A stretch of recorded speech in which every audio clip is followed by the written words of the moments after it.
الحمد للہ رب العالمین والصلاة والسلام علی رسولہ الکریم اما بعد فاعوذ باللہ من الشیطان الرجیم بسم اللہ الرحمن الرحیم وقالت الیہود ید اللہ مغلولہ غلت ایدیہم ولعنوا بما قالوا بل یداہ مبسوطتان ينفق كيف يشاء ولا يزيدن كثيرا منهم ما أنزل إليك من ربك طغيانا وكفرا وألقينا بينهم العداوة والبغضاء إلى يوم القيامة كلما أوقدوا نارا للحرب أطفاها الله وَيَسْعَوْنَ فِي الْأَرْضِ فَسَادًا وَاللَّهُ لَا يُحِبُّ الْمُفْسِدِينَ صدق اللہ العظیم فجاء محمد سراج منیرا فصلوا علیہ کثیرا کثیرا۔ سورہ مائدہ آیت نمبر 64۔ ارشاد باری تعالی وقالت الیہود، اور یہودیوں نے کہا ید اللہ مغلولہ، عربی زبان میں ہاتھ کے بندھے ہوئے سے مراد یہ محاورتاً بولا جاتا تھا، اور اس سے مراد یہ ہوتا تھا کہ جس کے متعلق یہ بولا جاتا تو یہ سمجھا جاتا تھا کہ یہ بخل ہے، کنجوسی کے لیے اور بخل کے لیے بولا جاتا۔ تو گویا یہودیوں نے یہ بہت بری بات کہی کہ ید اللہ مغلولہ، ہمارے ساتھ اللہ نے بخل والا معاملہ کیا ہے، کنجوسی والا معاملہ کیا ہے۔ ہوا یہ کہ یہود تو مالدار تھے، لیکن نبی اکرم صلی اللہ علیہ وآلہ وسلم کے مدینہ منورہ آنے کے بعد اللہ تبارک تعالیٰ نے ان پر معاشی تنگی کر دی، سود ویسے ہی حرام ہوا اور ان کا سارا کاروبار ہی سودی تھا۔ تو مدینہ منورہ اور ارد گرد میں جب مسلمانوں کی تعداد بڑھ گئی تو ان کا جو سود کا کاروبار تھا وہ بند ہو گیا اور ان پر معاشی تنگی آ گئی۔ پہلے بھی زمانے پر ان پر آتی رہی ہے۔ میں نے پہلے بھی عرض کیا کہ یہ قوم کبھی اللہ کی بڑی لاڈلی قوم تھی، لیکن ان کے برے کاموں کی وجہ سے، ان کی خباثتوں کی وجہ سے اللہ تبارک تعالیٰ نے ان پر پھر وقتاً فوقتاً ان پر عذاب نازل فرمائے۔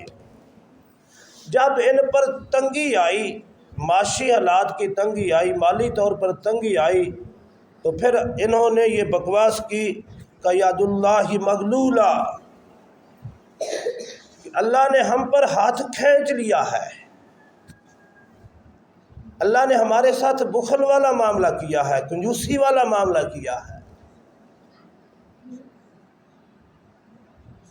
غلت ایدیہم، اللہ نے فرمایا ان کے تو اپنے ہاتھ بندھے ہوئے ہیں، یہ تو اب خود بڑے کنجوس اور بخیل ہیں۔ اور یہ یہودیوں میں یہ لعنت بھی پائی جاتی تھی کہ یہ بڑے کنجوس اور بخیل لوگ تھے، اور سود خور ہمیشہ بڑا بخیل اور کنجوس ہوتا ہے۔ یہ بھی یاد ذہن میں رکھیں بات، یہ ایک ایک روپے کے اوپر مرتے ہیں۔ تو اللہ نے فرمایا یہ اللہ کے بارے میں یہ کہتے ہیں، میرے بارے میں یہ کہتے ہیں، یہ تو خود کنجوس ہیں، خود بخیل ہیں۔ وَلُعِنُوا بِمَا قَالُوا، اور اللہ نے فرمایا کہ ان پر جو یہ کہتے ہیں اس کی وجہ سے ان پر لعنت ہوئی، پھٹکار ہو گئی۔ بل یداہ مبسوطتان، بلکہ اللہ کے دونوں ہاتھ کھلے ہوئے ہیں۔ مطلب کیا کہ کشادہ ہے، اللہ ہاتھ نہیں کھینچتا کسی کے اوپر سے۔ دیکھیں اللہ کے یہ سارے بندے ہیں، وہ تو کافر کو بھی دے رہا ہے، اس کی صفت ربوبیت ہے، اور رب کہتے ہی ایسی ہستی کو ہیں جو ہر چیز کی ہر ضرورت ہر وقت ہر جگہ پوری کرے، صرف انسانوں کی نہیں، ہر چیز کی ہر ضرورت. تو فرمایا بل یداہ مبسوطتان، اللہ کے ہاتھ تو کھلے ہوئے ہیں، کشادہ ہیں. یونفقو کیف یشاء، جیسے چاہتا ہے وہ استعمال کرتا ہے، جس پر چاہتا ہے عطا کرتا ہے، جسے چاہتا ہے جو چاہتا ہے عطا کرتا ہے. یہ تو اللہ کی مرضی.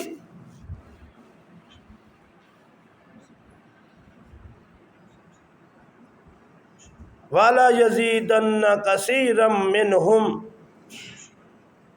مَا أُنزِلَ إِلَيْكَ مِن رَّبِّكَ، اللہ تبارک تعالیٰ کی طرف سے جو آپ صلی اللہ علیہ وآلہ وسلم پر نازل ہوا ہے یہ ایک کسوٹی بھی ہے.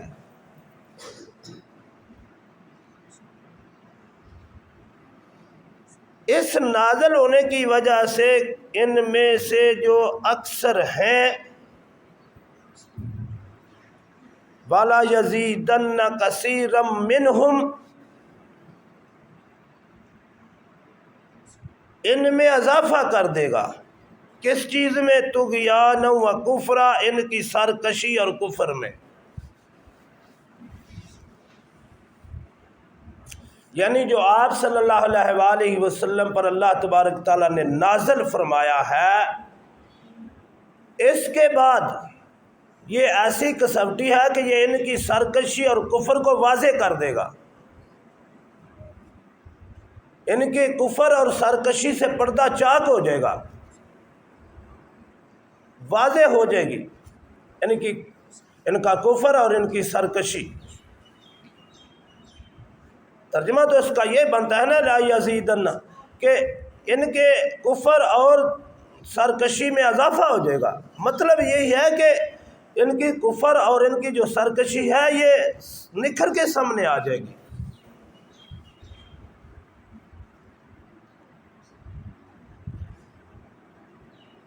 وَأَلْقَيْنَا بَيْنَهُمُ الْعَدَاوَةَ وَالْبَغْضَاءَ إِلَىٰ يَوْمِ الْقِيَامَةِ، اور قیامت تک ان کی بغض و دشمنی جو ہے اللہ تبارک تعالیٰ نے ان کے دل میں ڈال دی ہے. یہ اسلام اور مسلمانوں کے قیامت تک دشمن ہی رہیں گے. ان کی طرف دوستی کا ہاتھ بڑھانا یہ تو بیوقوفی ہی ہے. اللہ نے جب فرما دیا ہے کہ یہ قیامت تک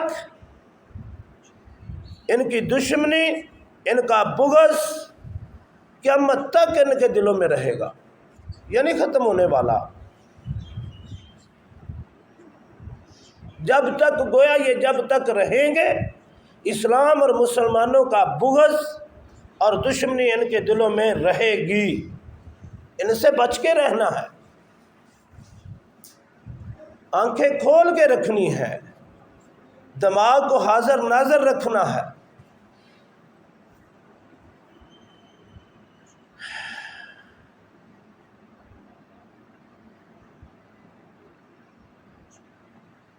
کلما اوقدوا نارا للحرب اطفاءها اللہ،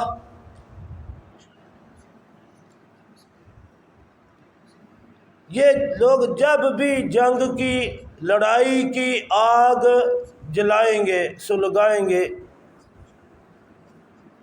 مطلب یہ ہے کہ یہ قیامت تک یہ آگ بھڑکاتے رہیں گے، جنگوں کی آگ بھڑکاتے رہیں گے. اور میں نے پہلے بھی عرض کیا کہ فرسٹ ورلڈ وار، پہلی عالمی جنگ بھی یہودیوں نے کروائی، third world war, second world war, دوسری عالمی جنگ بھی یہودیوں نے کروائی، اور تیسری عالمی جنگ کا سبب بھی یہ لوگ بنیں گے. اب تیسری عالمی جنگ ہونے والی ہے، وقت تو اللہ ہی جانتا ہے، لیکن اس کے پیچھے یہ سارا تانا بنا انہوں نے تیار کر لیا ہے.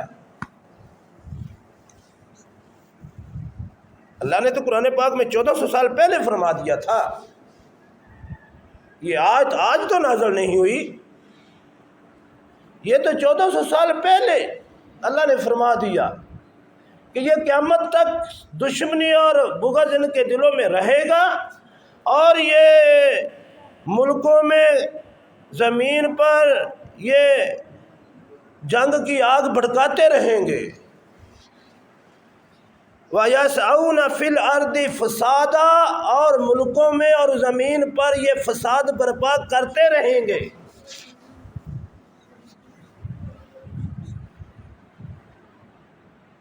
اسی لیے میں کہتا ہوں نا، قرآن پاک تو جب بندہ مطالعہ کرتا ہے نا اس کا گہرا، تو ایسے لگتا ہے جیسے اللہ نے ابھی نازل کیا ہے، لیکن یہ 1400 سال پہلے نازل ہوا۔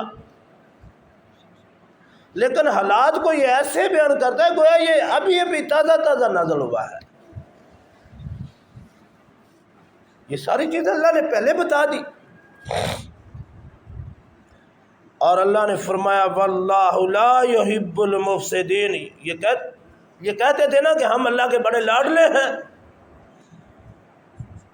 اللہ ہم سے محبت کرتا ہے، اللہ ہم سے بڑا لاڈ پیار کرتا ہے۔ اللہ نے فرمایا نا وَاللَّهُ لَا يُحِبُّ الْمُفْسِدِينَ، یہ مفسدین قوم ہے، اور اللہ تبارک تعالیٰ انہیں قطعاً پسند نہیں کرتا۔ اللہ تبارک تعالیٰ مفسدین کو، فساد کرنے والوں کو پسند نہیں کرتا، ان سے محبت نہیں کرتا۔ دیکھیں آیت لمبی تھی اس لیے میں نے ترجمہ ساتھ ساتھ ہی کو ترجمہ اور ساتھ ساتھ ہی تھوڑی تھوڑی تشریح کر دی ہے۔ ذرا ہم اس آیت میں اپنا چہرہ بھی دیکھیں کہ ہم بھی جب تھوڑے سے غصے میں ہوتے ہیں تو یہ نہیں کہہ دیتے پتہ نہیں اللہ کہاں چلا گیا ہے، اللہ تو میری سنتا ہی نہیں ہے۔ یہ کفریہ جملے ہیں، کبھی بھی ایسا لفظ زبان پہ نہیں لانا۔ اللہ کہیں نہیں گیا، اللہ ہر جگہ حاضر نظر ہے۔ تمہاری کیوں نہیں سنتا اللہ؟ وہ تو جو چونٹی رینگ رہی ہے اس کے چلنے کی آواز بھی سن رہا ہے، اسے دیکھ بھی رہا ہے۔ اللہ تبارک تعالیٰ نے ارشاد بھی فرمایا نا، مثال بھی ایک دی ہے نا کہ اندھیری رات ہو، کالی سیاہ اندھیری رات ہو، اور کالے ہی رنگ کی چونٹی ہو، وہ کالے رنگ کے پتھر کے اوپر چل رہی ہو، تو اللہ فرماتا ہے نہ صرف میں اسے دیکھ رہا ہوں بلکہ اس کے چلنے کی چاپ جو ہے وہ بھی سن رہا ہوں۔ تو ہم کیسے کہہ دیتے ہیں کہ اللہ نہیں سنتا؟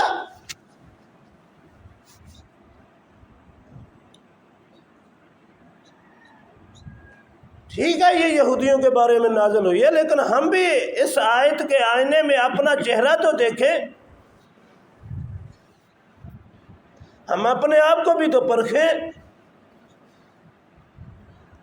یا یوں ہی آگے نکلتے جائیں گے کہ یہ یہودیوں کے بارے میں آیت ہے، بس ٹھیک ہے ان کے بارے میں فرما دیا۔ بھائی ٹھیک ہے ان کے بارے میں فرمایا ہے، یہ ایک آئینہ ہے، قرآن ایک آئینہ ہے، اس آئینے میں اپنے آپ کو بھی اتار کے دیکھیں کہ کہیں میرے جسم پر، کہیں میرے چہرے پر یہ داغ تو نہیں، اگر ہے تو صاف کر لے۔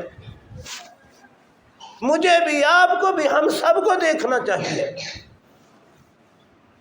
اصل قرآن کا مقصود تو یہی ہے نا۔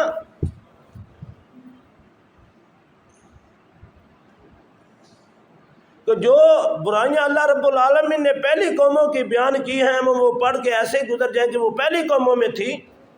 ہمیں رکنا چاہیے، ٹھہرنا چاہیے، سوچنا چاہیے کہ کیا وہ ہم میں تو نہیں آ گئی، مجھ میں تو نہیں آ گئی وہ برائی، وہ بیماری مجھ میں تو نہیں؟ اگر ہے تو پھر کوشش کریں کہ وہ ختم ہو۔ بہرحال اللہ کے بارے میں بڑا سوچ سمجھ کر، وہ گونگا بہرا نہیں ہے۔ یقین جانے ہم نے اللہ کو آج تک پہچانا ہی نہیں ہے۔ اللہ کو ہم پہچان ہی نہیں سکے۔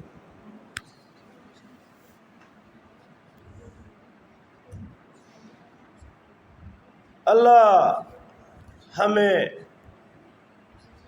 اپنی پہچان نصیب فرمائے۔ جس نے اللہ کو تھوڑا سا بھی پہچان لیا، یقین جانے وہ کامیاب ہو گیا، اسے پھر کسی چیز کی کوئی پرواہ نہیں ہوتی،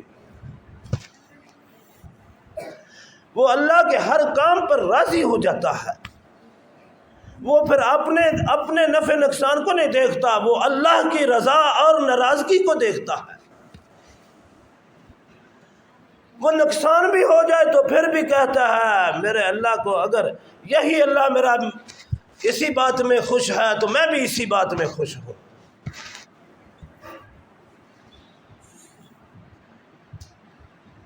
ایسا ذہن ہمارا بن جائے، ایسا ایمان ہمارا بن جائے۔ یہ دنیا ہے، اس میں سارا کچھ چلتا رہے گا، صحت بیماری بھی چلتی رہے گی، نفع نقصان بھی چلتا رہے گا،